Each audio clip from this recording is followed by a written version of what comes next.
امیرعلی عزیزی هستم و به ویدیوی جدید کانال سیتی گیم خوش اومدین و جا داره که همین اول عید نوروز باستانی و پیشا پیش به تمام ایرانیان داخل کشور و خارج کشور تبریک بگم.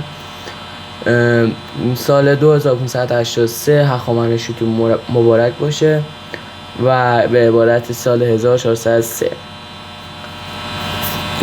امیدوارم که سال جدید پر از خوبی و خوشی برای ما ایرانی ها باشه. خب بریم سراغ ویدیو. ما اینجا بازی نوستالژی یا همون بازی بکرومز رو داریم که این اصلیشه. ویدیو قبلی که بکرومز رو معرفی اون بکرومز های کپی این اصلیشه که میتونید در توی مارکت و گوگل پلی دانلود کنید. بعد میتونید دانلود کنید و خیلی راحت بازی کنید. 406 مگم هست توی مارکت. و این بازی ها یه مشکلی که دارن اینه که فیلترن و باید شما فیلتر اشکن تهیه کنید. حالا فیلتر اشکن از کجا میتونید تهیه کنید؟ یه فیلتر اشکن هست به نام یویو پوستر که این فیلتر اشکن توی مارکت و گوگل پلی موجوده. 10 مگابایته، ولی باید بهتون بگم که بعد 3 روز پولی میشه و شما باید اشتراک بخرید. که 10 مگابایت من پیشنهاد نمی‌کنم که اشتراک بخرید، مثلا بعد 3 روز که ازش مثلا بازی کردید کلی و اینا پاک کنید و دوباره 10 مگابایت بدین. به نظر من صرفه تره. و اینکه مثلا قبلی ها سینگل پلیره که شما میتونید تکی بازی کنید نورمال و اینا. اینجا هم انتخاب زبانه که بازم ایرانی نداره، همه داره.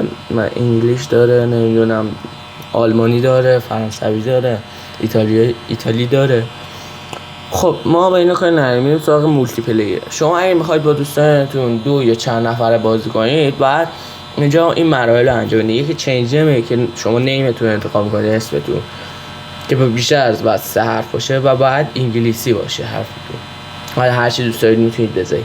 و اینجا قاره رو انتخاب میکنید که قاره آسیاست.